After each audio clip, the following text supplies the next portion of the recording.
All right, well, we'll do one story and we'll get out of here. All right. Well, speaking of people who obviously do not measure the consequences, it is so hard to believe in this day and age, especially with people who are involved with media, to act out. Okay. You know, and I don't know if you saw it this week. This is a little diversion here for just a minute. Okay. But President Trump invited a bunch of content creators to the White House. Are you familiar with that? Did not see that. Well, because of all the censorship stuff that we've been talking about, President Trump specifically invited content creators to the White House to tell their grievances. Okay, about good. the censorship stuff, and our boy Mark Dice he was one of the people who were invited. Oh, nice. Tim Pool was invited, Mark Dice was invited, a bunch of other content creators were invited. Sticks? He did not get invited. That's not right. He should have been invited. I would agree with that. But regardless of that, once again, another reason why people hate Trump. Okay. This was covered by the media, but he held this in the Rose Garden, right? Okay. You know, where they often have press conferences. Sure. He made all the media, the legacy corporate media people, stand behind the rope in the back, and he gave the content creators the chairs up front. Good. Good for him. So the media, the legacy media people, they were fucking pissed. I'll bet they were. And they were just getting into it verbally with the content creator people and going, "You're not real journalists. You're not a journalist at all. We've got staff and we've got money and we've got corporations behind us, and you're not a journalist." Yeah, and none of that means that you give out good news. Exactly. So fuck yourself. Yeah, so it got into a pretty heated thing. All right. But Trump basically took questions, and he spoke with a lot of them individually to find out what was going on with them and what their grievances were and what they were seeing and all this other stuff. Right. And the Jim Acostas of the world and all those dickheads like that, they were just like, "You guys are journalists. We're trained. We went to this school and we do this and that." And, you know. Yeah. Same argument that we have with the musicians all the time. Just because you did all that shit, that doesn't guarantee you anything. Right. It's 2019. People have a fucking different, they have a different, they go different places to get their news. Yeah.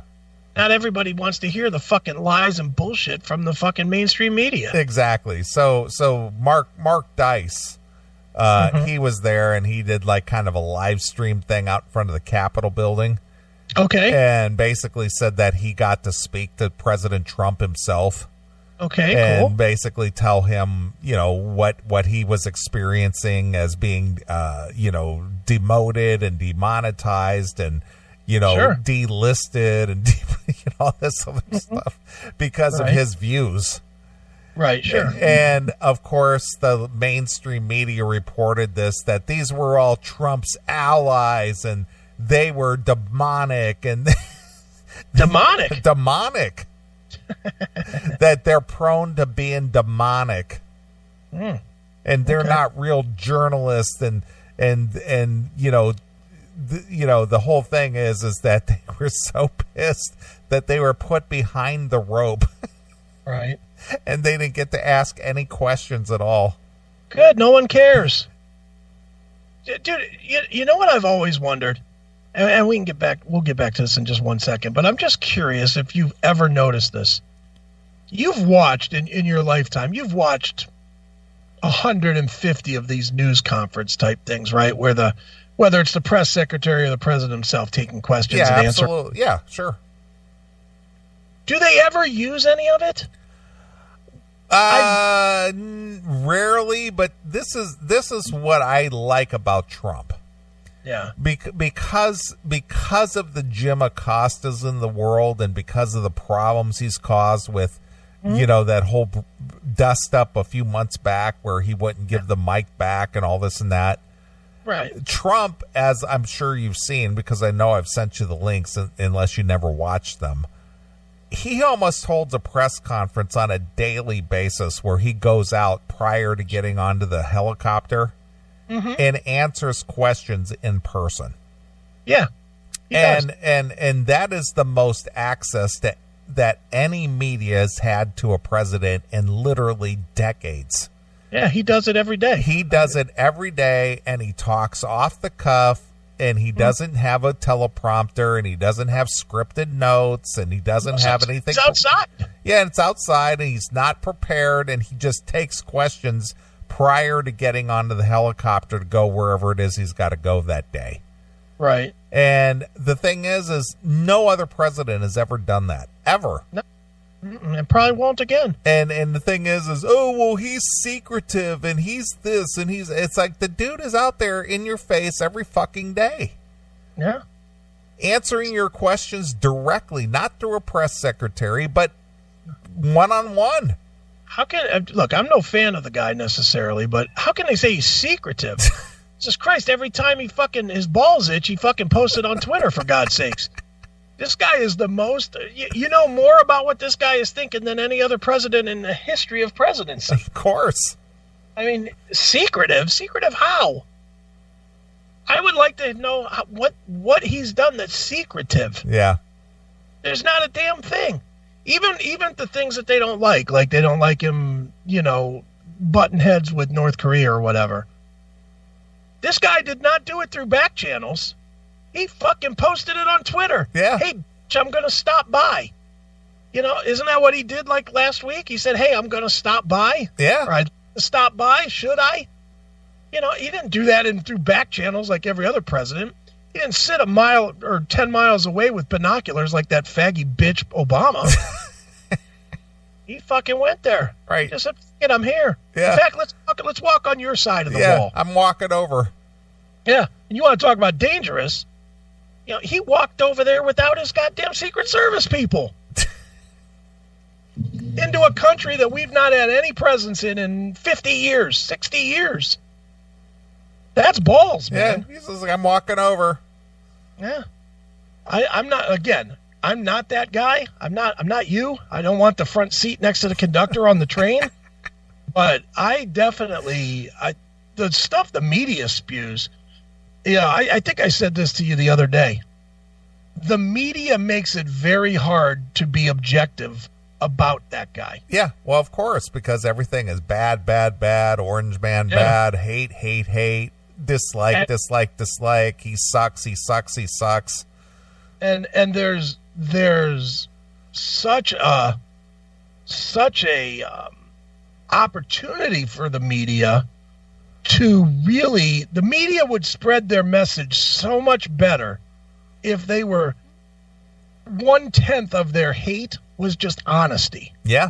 If CNN stayed 90, because CNN is basically 100% hate Trump. Oh, it is, and they're just about done as a news media because their ratings and everything have just so low, and their credibility is like nothing. But they could literally come back and pass everybody but Fox News if they would, for every 9 stories that they do saying about what a cunt Trump is, they did one story that said, you know what, it's really great that unemployment in the black community is at its lowest in 50 years, or the economy is rolling great, or the stock market is at 25,000 or whatever it's at these days. If they would mix that in, it would give the perception of balance that would lead the lemmings further into their belief that, you know, into their ability to say that Trump's a piece of shit. Don't you think? Yeah, it's hard to say, but now you're using the Fox, philosophy of fair and balanced. Yeah, but what I'm saying is that the reason nobody believes in that and doesn't listen to it anymore is because it's so ridiculous. Yeah, because it's so one-sided. It's just like, all right, we've heard enough of this. Sure. Look, the bottom line is the worst leader in the history of the world, pretty universally, I think, is Hitler. Is that fair? Yeah. maybe Idi Amin, but it's a close. Or Stalin. Mao. Or Stalin. Stalin, Mao. I mean, there's a few. Hitler is pretty much in everybody's top 2. That's pretty fair, right? I would agree. He's the most notorious or the most publicized. Sure. Even Hitler did some good things. Nobody ever wants to admit that, but it's just straight up truth. You know, his most of his shit was absolutely abominable, but he sure fucking taught the science people a thing or two about developing tanks and about developing flight and, you know, long range planes. And well, we wouldn't have our space program in the 60s if it wasn't for what we took from the Germans after the war was over. Exactly. The guy did some good things. Now, you can't say that now, you know, but the reality is that he did do some good things. You know, it's the same thing with Trump. You can't say he's doing good with the economy. He's doing good with foreign policy. He's doing good with unemployment. But what it does is it just anybody that says, well, he doesn't do anything good, it just trivializes him, because anybody that pays half-ass amount of attention, and that's about what I spend these days paying attention, barely any. And paying barely any attention, I realize that the guy is doing some good things with some of his bullshit that I don't like. Well, what don't you like? I hate the Twitter. Okay. And I know you keep saying that I shouldn't care, and you know that it's transparency or whatever. I hate the fact that our leader, our representative, our guy that everybody is supposed to follow the example of, comes off like an asshole sometimes. just goes out to, you know. Yeah, he definitely trolls people. I agree with that. And he shouldn't. You know, there's the difference. I look at him and Reagan as fairly close as far as what they do. Fairly close. The only difference between the two, because they're both batshit crazy, they both fucking knew how to get things done, and they both got things done. The only major difference between the two was there was never a time that President Reagan publicly was anything but presidential. The fucking guy got shot and was presidential. He came out of the fucking hospital and was like, well, you know, this is an unfortunate incident, but we have to keep our calm and keep our, you know, he was like a fucking robot. He played the game. He set the standard of, even if your leader gets hurt, he's still dignified. And that drives me crazy with Trump, that every great thing that he does, he makes it hard to salute because he acts like an ass. He makes it easy. You know, dude, and you know this, I send you these things all the time, the fucking tweets from the craziest of the crazies, the Cher and Rosie O'Donnell and whatever, you know, all the fucking loons. The Bette Midlers. Yeah, the Bette Midlers, all the fucking loons. And the unfortunate thing is that if Trump was presidential with the way he presented himself, and wasn't saying, Rosie, she's a fat slob, fuck her. You know, if he wasn't doing that, they would not have, what could they possibly argue with him? They could not argue anything with him. He makes it easy to let them keep having a voice. If he was presidential, if he was dignified in his public appearances, all of them, he would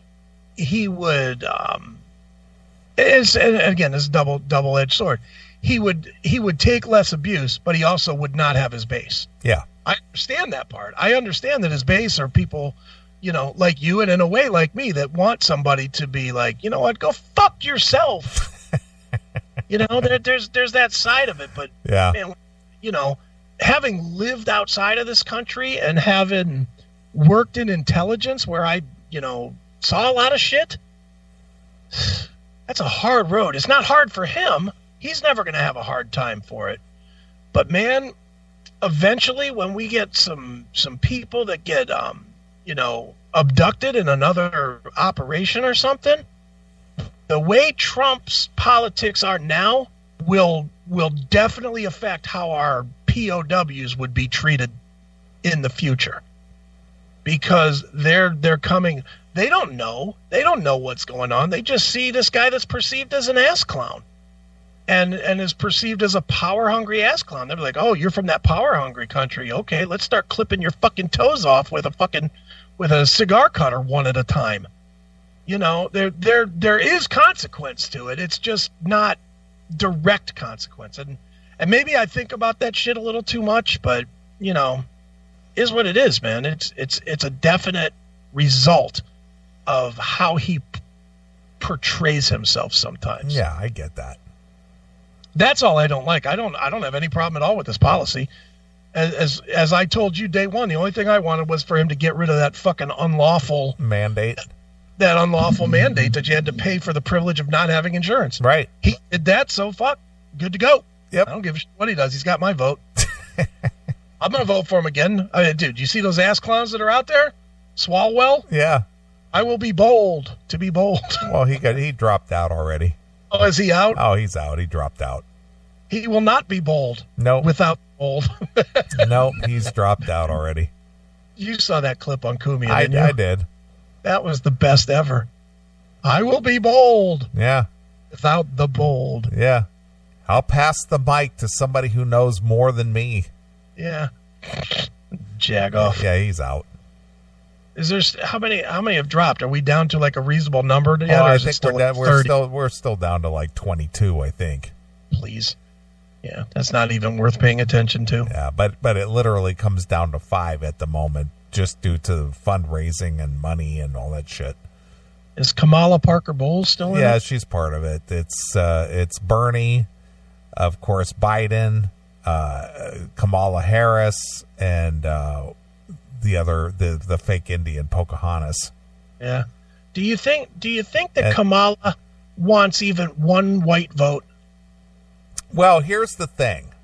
Since we're talking politics, and we'll wrap up the show, but here's the thing. She's one of the biggest proponents for reparations.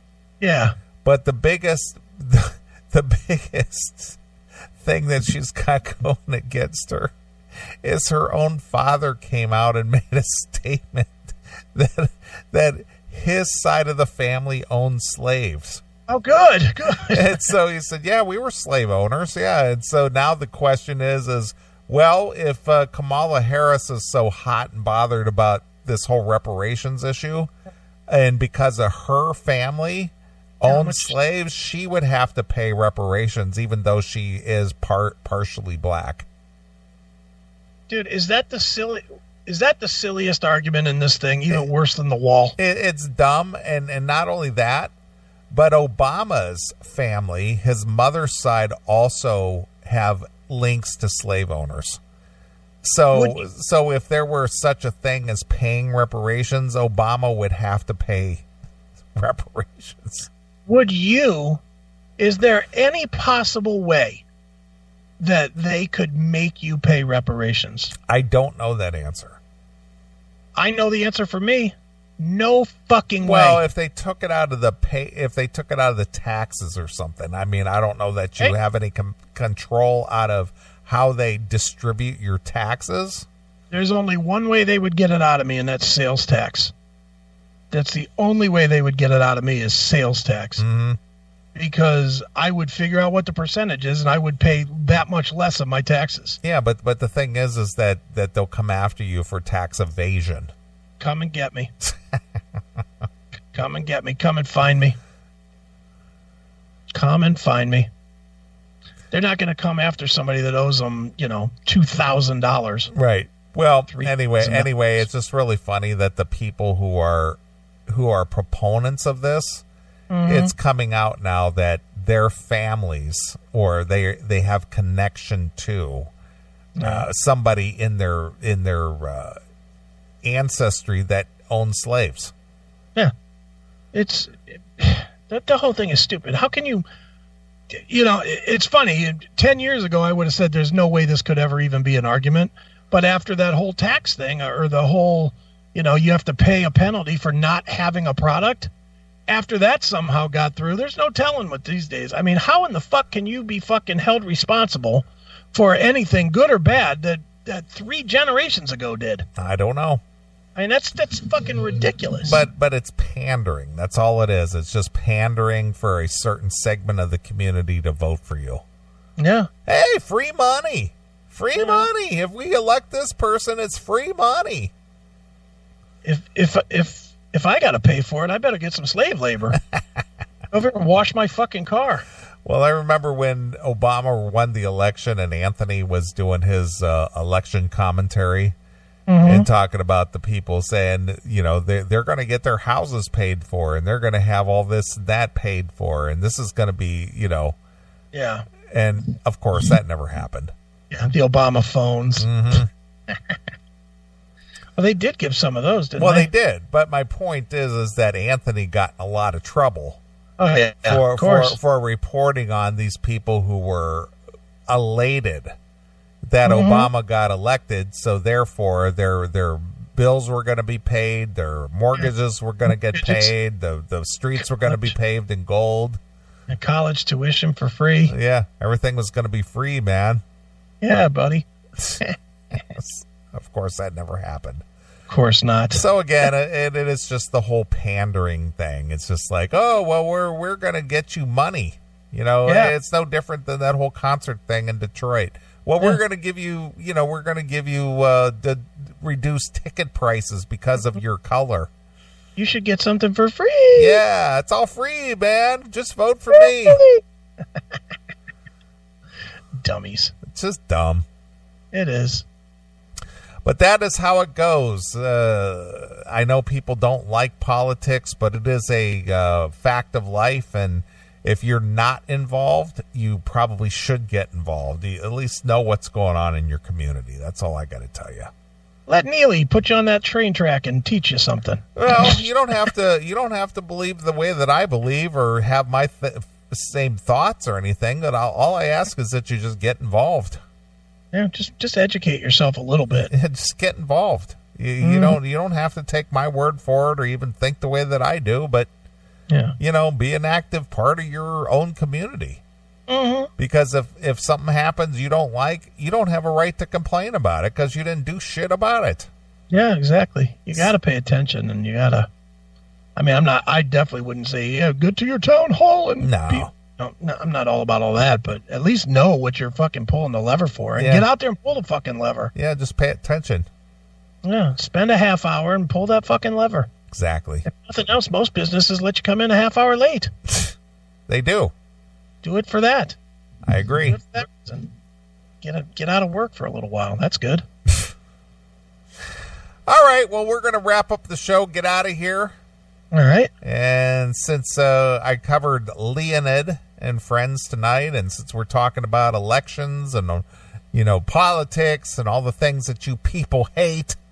Right. I hate when they talk about politics. They just want to bury my head in my Deep Purple collection.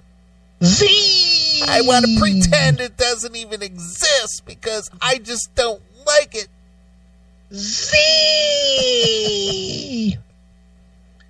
Boring. Yeah. Well, you still gotta participate. I don't care how you look at it. Yeah. All right, let's get the fuck out of here. I got wrestling to watch. I mean, I gotta go to sleep. You gotta watch wrestling? Yeah, I gotta watch the AEW pay-per-view that was on when the show started. All right. I gotta watch that. You do? Are you sure? Yeah, I do. I'm going to. I can tell you for an absolute fact. I literally, during the last segment, I was getting this computer ready to save the first video segment so that I can go straight to bed and not have to fuck with it tonight. All right. All right. Well, from, I believe this was Chicago 11. All right. I'm going to leave you with some Vote for Me. Right. Sounds good. All right. All right. Well, we're going to get out of here. I'm going to leave you with some Chicago. Oh, no. And Chris and I are going to probably do a pre-record this week. So it's a pre-record. Well, then don't fucking listen. Yeah. For those of you that don't like pre-records, we're not doing one. Yeah. Because I will not be here next week, but you're going to get a new show regardless. So tune in if you want. If you don't, then don't. Yeah, go listen to Eddie Trunk, you fags. Yeah, fuck off. Yep. All right, well, here's Chicago with Vote for Me. So until next Saturday night, this is Neely along with my very good friend Barack Obama. And we're gone. Bye, kids.